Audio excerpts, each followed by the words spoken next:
Hey, what's up everyone? Let me cut to the chase. Most personal finance advice out there, it's garbage if it doesn't fit your life. You've heard it all before. Save 20% of your income, invest in index funds. Sounds great, right?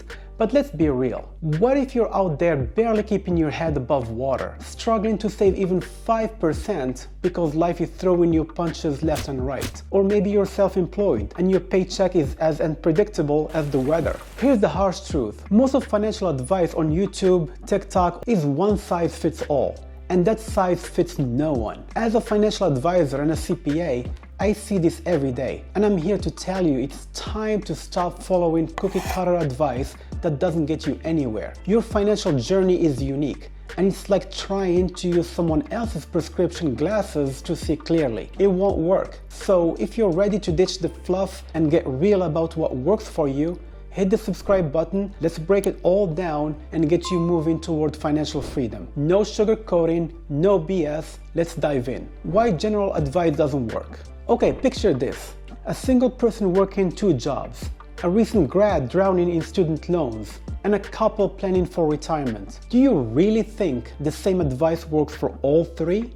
Of course not. Here's a stat for you. Over 35% of Americans couldn't even cover a $400 emergency without borrowing or selling something. Now, telling someone in that situation to max out their 401k, it's like giving them a map without showing them first where they are. That's why it's so important to start with your reality. As the old saying goes, you've got to crawl before you can walk. Don't let anyone shame you for starting small. Progress is progress. How to personalize your finances. So how do you figure out what works for you? Start by answering these 3 questions. First, what's your main priority right now? Is it paying off debt? Saving for a house, or just keep your head above water? What's your income and expense situation? Be brutally honest.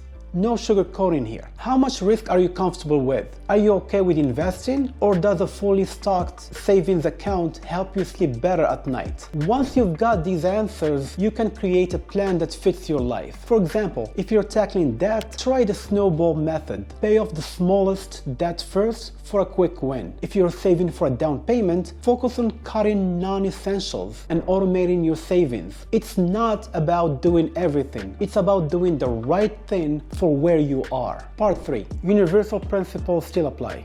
Now, even though personal finance is unique, there are few universal principles that applies to everyone. Think of these like the foundation of your house. You can build the structure however you want, but you need that solid base. Here are 4 principles to keep in mind. Live below your means. Spend less than you earn. It sounds simple, but it's the cornerstone of financial stability. Number 2, build an emergency fund. Aim for 3 to 6 months of living expenses to protect yourself from unexpected curveballs. Avoid high-interest debt, especially for things like credit cards or items that lose value, like fancy cars. Invest for the long term, whether it's stocks, real estate, or other assets. Start early and stay consistent. And one more thing, stay disciplined. Emotions can wreck your finances faster than a bad investment. Stay calm, stay focused, and stick to your plan. Part 4. Tools that make it easier. Here's the good news. You don't have to do this alone. There are so many tools out there to help you stay on track. Number 1. Budgeting apps. Things like Mint and YNAB. You need a budget, YNAB, are great for tracking your spending. Or use a spreadsheet. Oh wait, you don't know how to use a spreadsheet?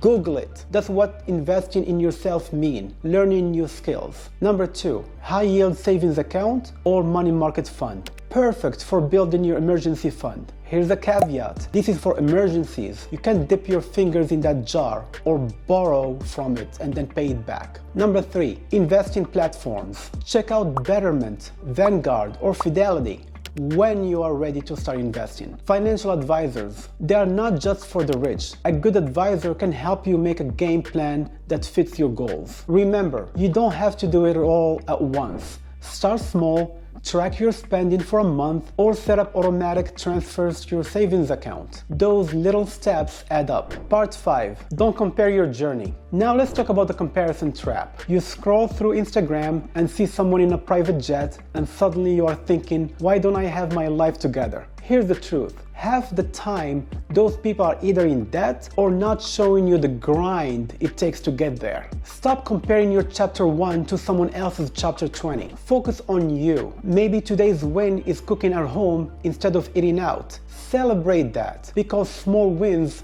build big habits. Part 6. Be ready to adjust. Life changes, and so should your money plan. Maybe right now you're saving for a vacation, but in few years it's all about retirement. That's fine. Adjusting isn't failing, it's adapting. As the proverb says, the best time to plant a tree was 20 years ago. The second best time is now. It's never too late to start or pivot. So here's the deal. Personal finance is very personal for a reason. What works for your neighbor may not work for you, and that's okay. Focus on building a plan that fits your life and stick to those universal principles to stay grounded. If this video gave you some new ideas or motivation, hit the like button, subscribe, and share it with someone who needs a fresh perspective on money. Thanks for hanging out with me today, and I'll see you in the next one.